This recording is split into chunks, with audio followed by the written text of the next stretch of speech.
We have a question at item number 3. Chair, I would like to introduce Craig. Welcome back, Mr. Caulfield. Oh, thank you very much. Turning to page 32 of our annual report, it's headed Creating Better End-to-End Customer Experiences. Quoted on many other pages with much puffery is CBA's proud standing as the leading bank on Net Promoter Score. I'm disappointed after raising the FERFI and the failures underlying Net Promoter Score at last year's AGM, that it is still used as your key to measuring your understanding of customers. Net Promoter Score is outdated and simplistic, and CBA continues to be misleading and deceptive in the way Net Promoter Score is published in this artificial light. Very serious complaints might only represent 1% of your customer base.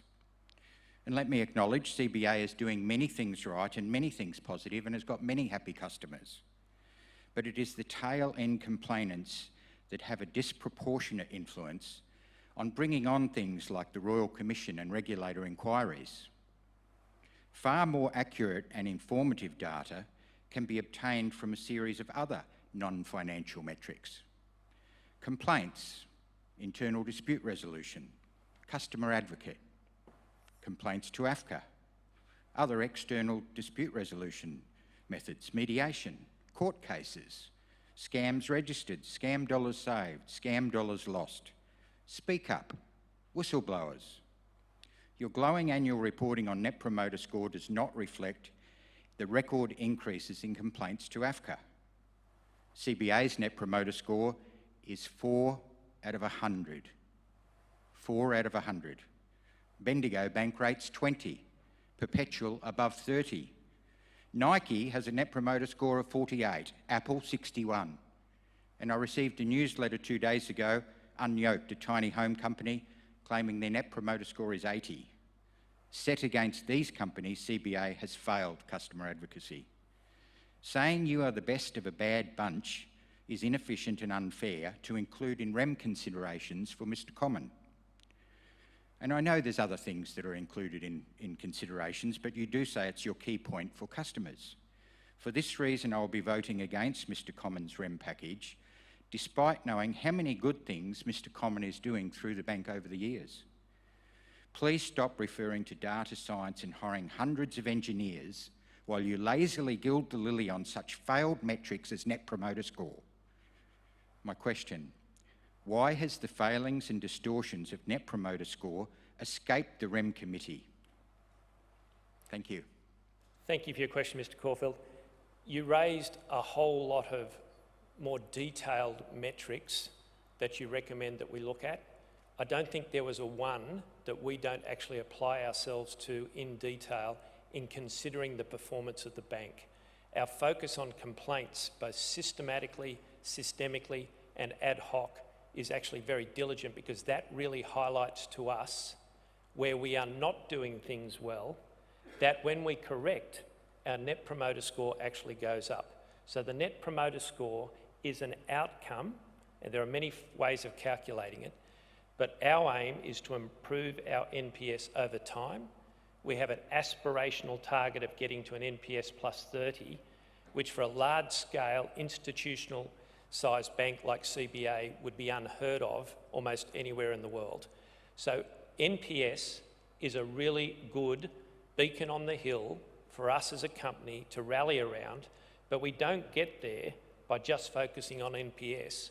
We get there by looking at the moments that matter with our customers, with the clarity and quality of our processes, with the engagement through the app, and with solving problems as quickly as we possibly can, and sometimes by learning from the mistakes we make, whether it comes from internal identification or from regulators.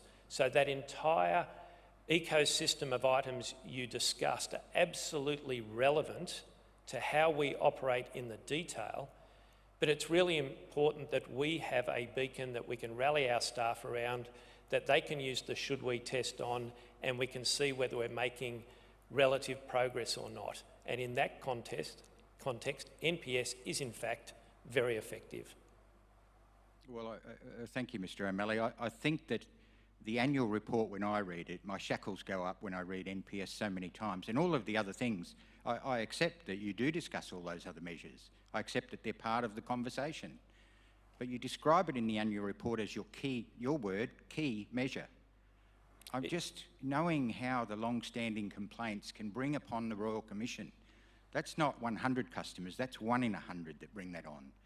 And so if you're a director and you're considering risk inside, it's the Net Promoter Score is a furphy in looking at the long-standing complaints that have such greater gravity. As I said last year, Net Promoter Score is putting one foot in a bucket of icy cold water and the other foot in a steaming hot coals and saying, well, on average, we're tepid. We really need to look at these extremities in more detail, but it's what I read in the annual report. I think the other metrics that you do look at, I accept that, need to be detailed in the annual report, a page of them, because when I look at how Mr. Commons' REM is calculated, that's not clear to me. It's quite opaque, but I accept that you're saying that you look at all those other things. Thanks, Mr. Caulfield. I'll just elaborate to say that we have a meeting twice a year called the concurrent meeting.